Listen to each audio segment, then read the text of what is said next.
गुरुजी, मुखिया जी, आप मयूरेश के बारे में क्या? धीरज रखो इच्छा, ये मोर पंख तुम्हारे हर सवाल का जवाब देगा।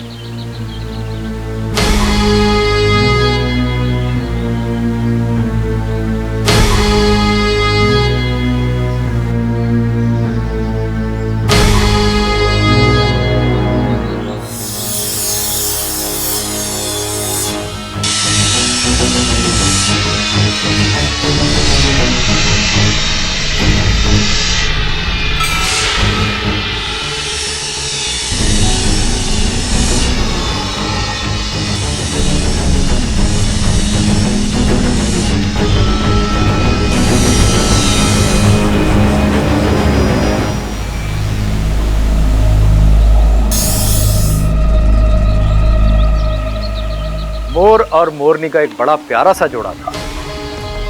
दोनों दिल के बहुत अच्छे थे। हालांकि मोर नागों के सबसे बड़े दुश्मन होते हैं, लेकिन इनके मन में नागों के प्रति कभी भी नफरत या कोई घृणा नहीं थी। यहां तक कि नाग करीब से भी गुजर जाए तो भी इन्होंने उसे कभी छुआ तक नहीं। जियो और जीने दो, यही इनके जीवन का सूत्र रहा। इसी दंपति का पुत्र है मयूरेश। इकलौता बेटा मयूरेश जाहिर है माँ बाप का लाडला था। इधर बेटे ने मांग की नहीं, उधर माँ बाप तुरंत पूरा कर देते। नतीजा वही हुआ जो होना था। मयूरेश कमाल का जिद्दी बन गया। उसकी ना सुनने की आदत जाती रही। मयूरेश की एक ही धारणा थी कि जो चीज दिल को अच्छी लगे उसे हासिल करना है, चाहे उसके लिए जान देनी पड़े या जान देनी पड़े। जिस बात के लिए उसे मना किया जाए जानबूझकर वो वही करता था। एक दिन माँ बाप ने उसे नागिस्तान जाने से मना किया। जिद्दी मयूरेश नागिस्तान पहुंच गया और वहां उसकी नजर हमारी इच्छा पर पड़ी। पर गुरुजी, उसने मेरी इच्छा को देखा कहां? यही नागिस्तान के आसपास के जंगलों में। इच्छा, पकड़ो इच्छा, पकड़ो पकड़ो पकड़ो। मुझे भी, मुझे भी।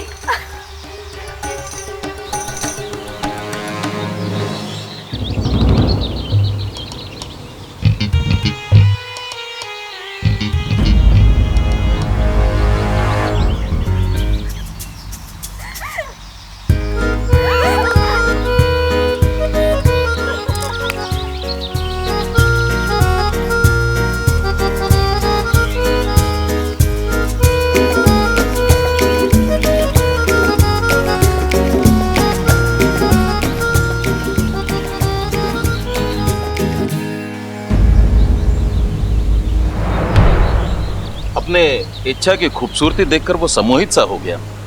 अब दिन रात उसके ख्यालों में सिर्फ इच्छा आने लगी। उस दिन जब तुम सब चंद्रमोहन तालाब के किनारे बैठकर आपस में बातें कर रही थी,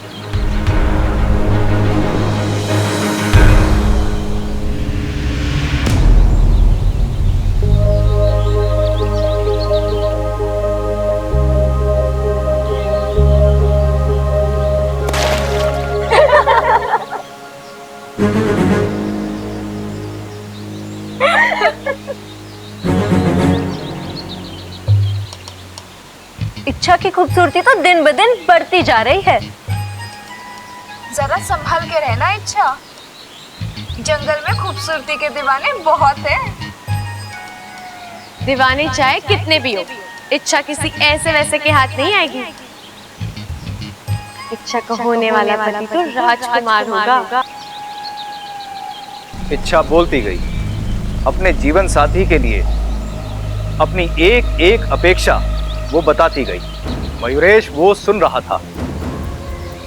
इच्छा की अपेक्षाओं के साथ अपने आप को तोल रहा था और उसने ये फैसला कर लिया कि इच्छा से अगर पूरी दुनिया में कोई शादी करने योग्य है तो वो है सिर्फ मयूरेश।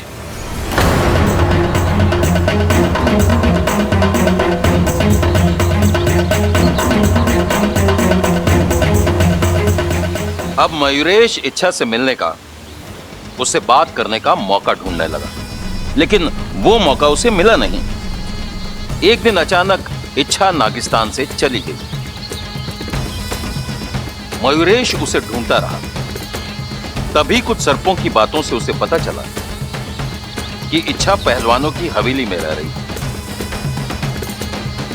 और इसीलिए वो उसके पीछे वहां जा थमा। लेकिन एक बात पक्की है इच्छा, मयूरेश बहुत जिद्दी है। वो अपनी मनमानी करता रहेगा और इतनी आसानी से तुम्हारा पीछा नहीं छोड़ेगा। जानती हूँ गुरुजी, लेकिन मैं उससे नहीं डरती। आज नागुमी देव ने हमें यहाँ तक पहुंचाया है, अब मयूरेश की कमजोरी तक भी वही हमें पहुंचाएंगे। मयूरेश खत्म होकर रहेगा।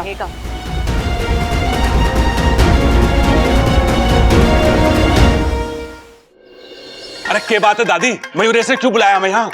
अरे मने के पता, मैं भी तो अभी आई हूँ। शादी के बारे में बात करनी होगी उसे। अरे हाँ दादी, बिल्कुल सही बोल रहे तू। आजकल शादी ब्याह का बड़ा जोर है हरियाणा में। एक मुझे छोड़ के बाकी सभी की हो रही है। दादी, वैसे ये मयूरेश कौन है? अरे वो तेरे अम्मा के फुफेरे भाई की मौसेरी नाती है ना, उसका चचेरा भाई है यो। ओ, मतलब बड़ा करीबी रिश्ता है। फिर तो ठीक है। ये भाई साहब कौन है?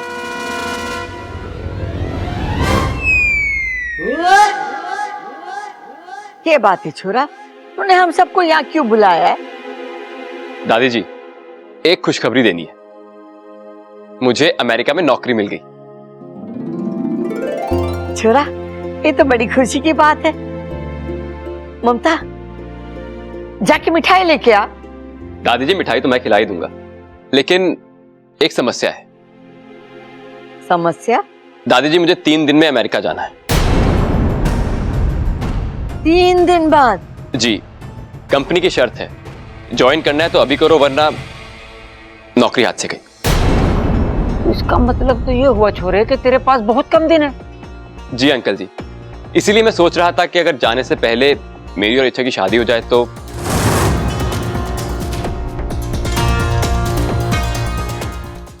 देख छोरे, इतनी जल्दी तो शादी ना हो सके। अंकल जी, अगर मेरी इच्छा से शादी हो जाती है तभी तो मैं उसको अपने साथ ले जा पाऊंगा, और मैं दोबारा कब आऊंगा मुझे पता नहीं, और शादी कब होगी। इसीलिए अगर आप सबकी हाँ हो तो मैं अपने माजी पिताजी को बुला लूं। 1 मिनट, तुम्हें नौकरी मिली, अच्छी बात है, उसके लिए बधाई हो। लेकिन ये 3 दिन में शादी, वो तुम भूल जाओ। बबल तू। अरे दादी, ये कुछ भी कह रहा है। हम इसे ठीक से जानते भी नहीं है, तो इच्छा के साथ शादी कैसे करा दे? अगर आप सब भूल गए तो आपको फिर एक बार याद दिला दूं, इच्छा ने पहले ही इसे शादी के लिए ना कहा है।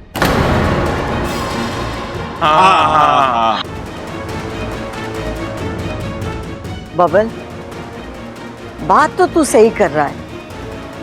ममता, जाके इच्छा को बुला ला। जी दादी जी। देख छोरा, इच्छा की मर्जी जानना बहुत जरूरी है। अगर उसकी तरफ से हाँ है तो ठीक है, और अगर ना है तो हम उसकी मर्जी के खिलाफ नहीं जा सकते।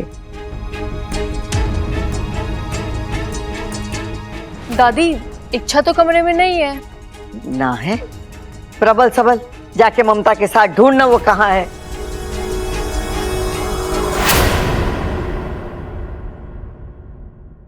इच्छा! इच्छा! इच्छा! अरे इच्छा! अरे कहाँ है तू?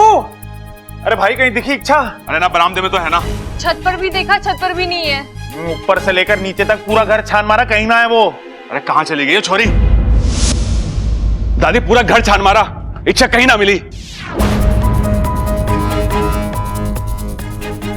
कहाँ गई होगी? हाँ दादी जी, वो जहाँ जहाँ हो सकती थी हर जगह देख लिया। ओ, कहीं घर छोड़ के भाग तो ना गई वो? सबल। अरे हाँ दादी, उसे बीच बीच में घर छोड़ के जाने के ना दौरे पड़ते हैं। इसीलिए मैंने सोचा कि कहीं वो चुप कर बावले, यही कहीं होगी। अचानक कहाँ जा सकती है इच्छा? कहीं मुझसे डरकर? इच्छा तुम कहीं भी जाओ, मुझसे छुपकर रह नहीं पाओगी। इस परिवार की किसी एक की चीख तुम्हें वापस लाने के लिए काफी है। पहला निशाना बब्बर। ये लो, आ गई। छोरी तू कहाँ चली जाती? कब से तुझे ढूंढ रहे थे। वो दादी, मैं कुछ अपने जरूरी काम से बाहर गई थी। आपको मुझसे कुछ काम था? ना ना छोरी, मने काम ना था, मयूरेश को काम था। देख छोरी, इसे नौकरी मिली है परदेश में और इसे इसी हफ्ते अमेरिका जाना है और ये चाहता है कि जाने से पहले तेरे साथ शादी हो जाए ताकि वो तुझे भी अपने साथ ले जाए।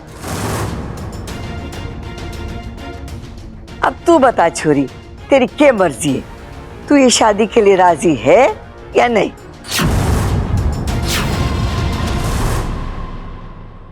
दादी, मुझे ये शादी मंजूर है।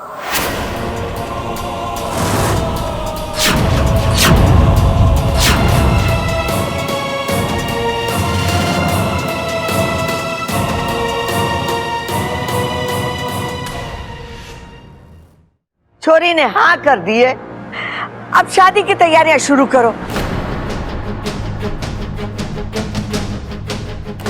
याद रखना, सिर्फ 3 दिन है हमारे पास।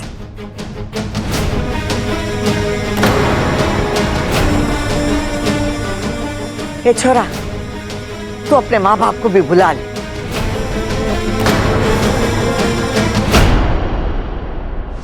इच्छा, ये सब क्या है? तुम इस शादी के लिए हाँ कैसे कर सकती हो? अब्बू, मैं मुझे बोलने दो इच्छा।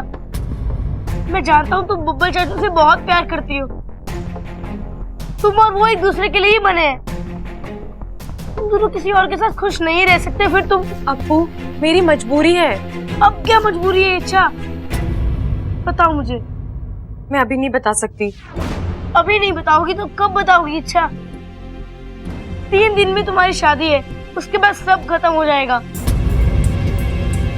अच्छा, मैं तुम्हारा बेस्ट फ्रेंड हूँ ना? मुझे तो बताओ क्या हुआ है? अब्बू, ये सब जितना सीधा दिख रहा है उतना है नहीं। इसके पीछे बहुत बड़ा षड्यंत्र।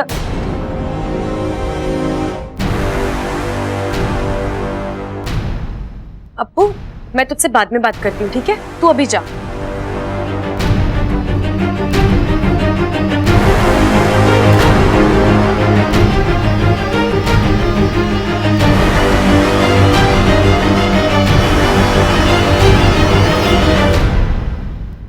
अब क्या है? अब तो मैंने शादी के लिए हाँ कर दी है। वही तो, जो लड़की कल तक शादी के नाम पे भड़कती थी वो आज अचानक शादी के लिए हाँ बोल दे। ये बिन मौसम की बरसात कैसे हो गई? मोरपंख याद है जो हमने चुराया था? ये सब उसी का कमाल है। मयूरेश, मैं तो पहले से यही कह रही थी कि मुझे शादी से प्रॉब्लम नहीं है। मुझे तो बस तुम्हें जानना है। अब मैं जान गई, इसलिए मैंने शादी के लिए हाँ कह दी। ऐसा क्या जान लिया तुमने मेरे बारे में? सब कुछ। तुम्हारा प्यार, तुम्हारे जज्बात, मुझे पाने का तुम्हारा ये जुनून, किस तरह तुम अपनी जान जोखिम में डालकर मेरी एक झलक पाने के लिए नागिस्तान आया करते थे। अब तो मुझे पूरा यकीन हो गया है कि तुमसे ज्यादा प्यार करने वाला मुझे और कोई मिल ही नहीं सकता। इसलिए ना कहने की गुंजाइश ही नहीं थी। और वैसे भी तुम इतने जिद्दी हो, जो चाहते हो वो हासिल करके ही रहते हो। मैं भला कब तक भागती तुमसे? बस यही वजह है शादी के लिए हाँ कहने की? बिल्कुल। अब मेरे दिल में कोई शंका, कोई सवाल नहीं है। मैं दिल से शादी के लिए तैयार हूँ। लेकिन बस एक समस्या है मयूरेश। कैसी समस्या? तुम मोर, मैं नागिन, हमारी शादी कैसे हो सकती है? शादी एक मोर और एक नागिन की नहीं, दो इंसानों की। मतलब? मतलब ये कि शादी में अभी 3 दिन बाकी, उससे पहले मैं मोड़ से इंसान बन जाऊंगा और तुम्हें भी बना। कैसे? अगले 2 दिनों में मनुष्य आत्मीकरण की विधि संपन्न होगी, जो हमें हमारी योनि से मुक्त करा के हमें मनुष्य योनि में प्रवेश दिलवाई। और उसके बाद हम आम इंसानों की तरह जिएंगे, अपने घर और अपनी गृहस्थी के साथ। असंभव, असंभव है ये। मुखिया जी, केशो, समझाओ अपनी सपोली को। जज्बातों में बहके आज वो गलत कदम उठाने जा रही है। इच्छा को अच्छी तरह से पता है कि मयूरेश एक मोर है, युगों युगों से हमारा दुश्मन है। इच्छा उससे शादी करने की बात सोच भी कैसे सकती है? गुरुजी, इच्छा जो कर रही है वो उस परिवार के खातिर नहीं सिपली। कोई परिवार, कोई रिश्ता अपनी जाति के मान सम्मान और अस्तित्व से बड़ा नहीं होता। अच्छाई अपनी जगह है, जाति के नियम अपनी जगह। आज तक इच्छा ने उस परिवार के लिए जो कुछ भी किया, नागिस्तान के हर नाग ने उसे दिल से प्रोत्साहित किया और जरूरत पड़ने पर उसकी मदद भी की है। लेकिन आज इच्छा जो कुछ भी करने जा रही है वो गलत है। मुखिया जी, मैं, आप, हम सब ये जानते हैं कि इच्छा कभी कोई ऐसा काम नहीं करेगी जिससे नागिस्तान को शर्मिंदा होना पड़े। बस हमें उसे थोड़ा वक्त देना होगा, उस पर भरोसा करना होगा।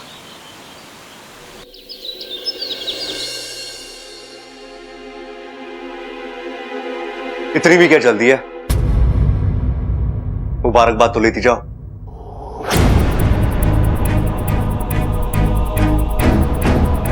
शादी मुबारक हो इच्छा।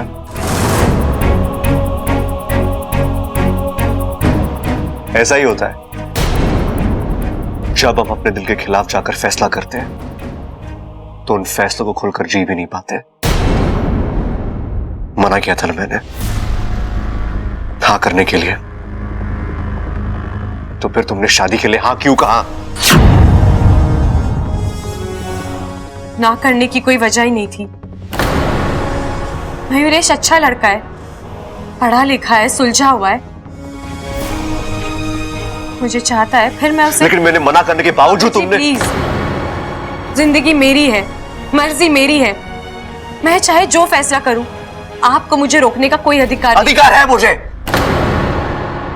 क्योंकि मैं तुमसे प्यार करता हूं और ये भी जानता हूं कि तुम भी मुझसे उतना ही प्यार करती हो।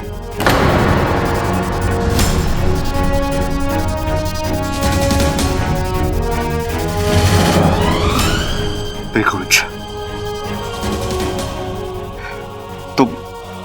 तुम ये सब बंद कर दो।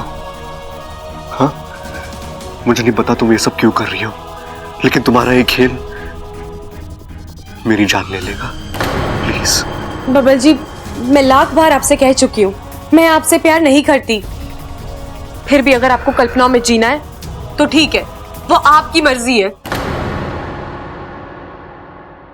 मेरे लिए तो अब एक ही हकीकत है, मैंने मयूरेश को हाँ कर दी है और मैं उससे शादी कर रही हूँ।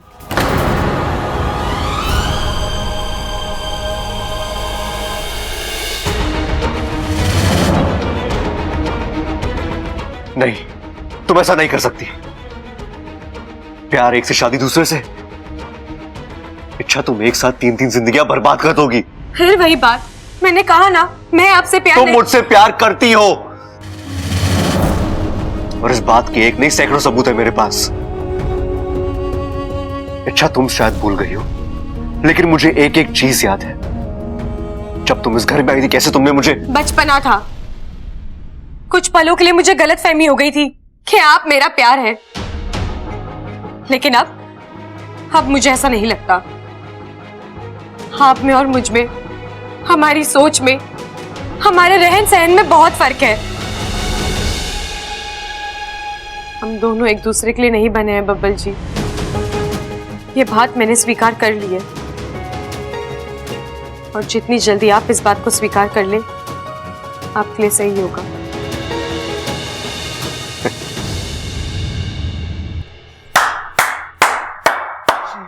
वाह अच्छा वाह, तुम्हारे जज्बात ना हुए मौसम हो गया। हर 4 महीने बाद बदलते रहते हैं। गलती मेरी थी कि मैंने आंखें बंद करके तुमसे। अब तो आपकी आंखें खुल गई है ना, तो मेरा पीछा करना छोड़ दीजिए। और हाँ, अपने लिए भी कोई अच्छी सी लड़की ढूंढकर आप शादी कर लीजिए। मुझे यकीन है आपको मुझसे बेहतर लड़की मिल जाएगी। मेरी राय के लिए बहुत बहुत शुक्रिया, लेकिन आज एक बात साफ हो गई।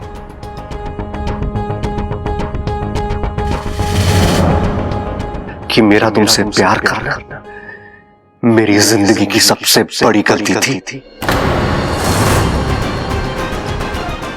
सही कहा तुमने, मैं तुमसे कहीं ज्यादा अच्छी लड़की डिजर्व करता हूं।